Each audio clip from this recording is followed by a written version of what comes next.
छोला पनीर सब कुछ खाना भूल जाएंगे जब एक बार मेरे तरीके से ये सोयाबीन की सब्जी बनाकर खाएंगे, जो बहुत ही कम तेल मसाले में बहुत ही टेस्टी बनकर रेडी होता है। तो चलिए बिना देर के रेसिपी स्टार्ट करते हैं। लेकिन उससे पहले आपसे रिक्वेस्ट है, आपने अभी तक मेरे चैनल को सब्सक्राइब नहीं किया तो प्लीज सब्सक्राइब कर लीजिएगा। इसे बनाने के लिए यहाँ पर मैंने 2 कप सोयाबीन को गुनगुने पानी के साथ 5 मिनट तक भिगोकर रख दिया था। इसे अब मैंने अच्छी तरह से वॉश कर निचोड़ लिया है।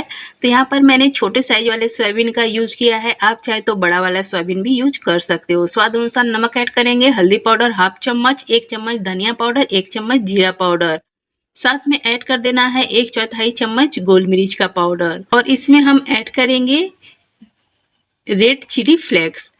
तो यहाँ पर देखिए थोड़ा ज़्यादा गिर गया है, तो आप अपने अनुसार जितना तीखा पसंद हो उतना ऐड कर दीजिएगा। तो टोटली देखिए 1 चम्मच मैंने लिया है। अब इसमें हम ऐड कर देंगे 4 चम्मच दही।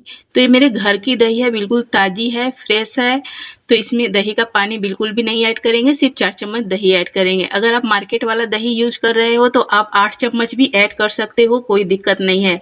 लेकिन जब आप घर की दही से इसे बना रहे हो ना, तो दही की मात्रा थोड़ी कम ही रखनी पड़ती है, क्योंकि घर की दही कितनी भी ताज़ी हो तो भी खट्टी ही होती है। और मार्केट वाला जो प्रोसेस दही होता है वो कितना भी बासी हो, कुछ भी हो, फ्रिज में रखा हुआ हो, वो खट्टा उतना होता नहीं है। तो दोनों दही की अलग अलग तासीर होती है, इसलिए दोनों का अलग अलग टेस्ट होता है। तो हर चीज़ की मात्रा अगर हम सही रखकर बनाते हैं ना, तो हमारी जो रेसिपी बनती है तो बहुत अच्छी बनती है। तो इसे मैंने मिक्स कर दिया और 10 मिनट के लिए हम छोड़ देंगे मैरिनेट होने के लिए।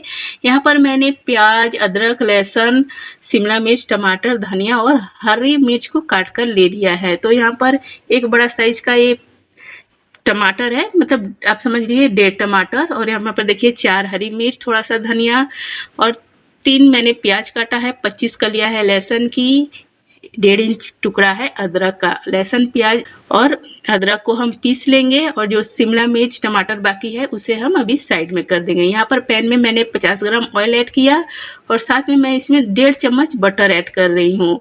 तो पर अगर बटर आप डालना चाहो तो डालिएगा, नहीं तो स्किप कर सकते हो। ऑयल की मात्रा आप अपने अनुसार से डाल सकते हो। यहाँ पर मैं बहुत कम ऑयल में बनाने वाली हूँ। तो 2 तेजपत्ता मैंने ऐड किया है, 1/4 चम्मच ऐड कर दिया पचफोरन। जब पचफोरन चटकने लगा तो इसमें हरी मिर्च को ऐड करना है, हल्का सा सौटे करना है। इसमें अब हम ऐड कर देंगे शिमला मिर्च, टमाटर को। अगर शिमला मिर्च नहीं है तो कोई दिक्कत नहीं है, आपके पास जो है उसी डालकर आप बना सकते हो। तो यहाँ पर इसे हम हल्का सा मिक्स करेंगे, सौटे करेंगे। अब इसमें हम ऐड कर देंगे थोड़ा सा और हल्दी। ऑयल में ही हल्दी डालिएगा और इसे मिक्स कर दीजिए। जब ऑयल में हम हल्दी डालते हैं ना तो इसका टेस्ट बहुत अच्छा आता है, क्योंकि हल्दी हल्की हल्की भून जाती है। तो यहाँ पर जो हमने पेस्ट बनाया था अदरक, लहसुन, प्याज का, उसे ऐड कर देंगे और मिक्स कर लेंगे। अब इसमें हम थोड़ा सा नमक ऐड करेंगे, क्योंकि हमने पहले भी सोया चंक्स में नमक ऐड किए हैं। इस स्टेज पर नमक डालने से जो हमने टमाटर, शिमला मिर्च ऐड किया है वो जल्दी से गल जाता है। अब इसमें हम ऐड कर देंगे मैरिनेट किए हुए सोया चंक्स को और इसे हम लो टू मीडियम फ्लेम पर बीच बीच में चलाते हुए 5 से 6 मिनट तक अच्छी तरह से भून लेंगे, मतलब कि जब तक ये सूखा ना हो जाए। तो इसमें मैं ऐड कर दे रही हूँ अभी ही एवरेस्ट चिकन मसाला, जो कि हाफ चम्मच है। तो आप कोई सा भी मसाला यूज कर सकते हो, पैकेट वाला। अगर नहीं यूज करना चाहते तो मत कीजिएगा, कोई दिक्कत नहीं है।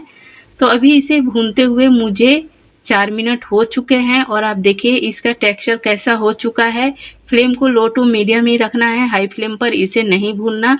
धीरे धीरे भूनता है ना तो इसका बहुत अच्छा टेस्ट और फ्लेवर, मतलब इसका खुलकर आता है, मसाले जलते नहीं हैं।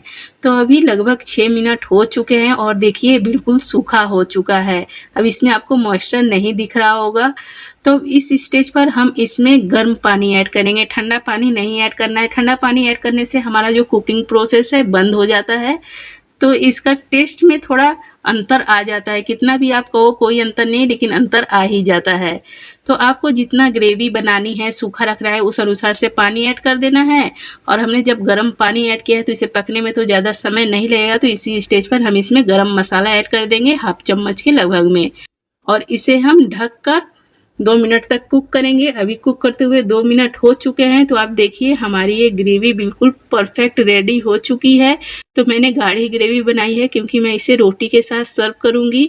अगर आप थोड़ा पतला बनाना चाहते हो तो थोड़ा ज़्यादा पानी ऐड कर दीजिएगा। तो अभी हमारी सब्जी बनकर हो गई है तैयार। तो ऊपर से मैंने इसमें डाल दिया धनिया और इसे कर देंगे गर्मा गर्म सर्व। आप देख सकते हो देखने में हमारी सब्जी कितनी प्यारी लग रही है और इसका आप देखिए टेक्सचर। तो बहुत कम तेल मसाले में बहुत ही टेस्टी सी ये रेसिपी बनकर तैयार होती है। अगर आप एक बार ऐसे इसे बनाकर खा लोगे तो आप छोला पनीर सब कुछ खाना भूल जाओगे। यकीन मानिए बहुत ही ज़्यादा टेस्टी और बहुत ही हाई प्रोटीन वाली ये सब्जी है। तो आप इस रेसिपी को ज़रूर ट्राई कीजिएगा। अगर आपको मेरी ये सिंपल सी रेसिपी पसंद आई हो तो प्लीज़ मेरे चैनल को सब्सक्राइब कीजिए।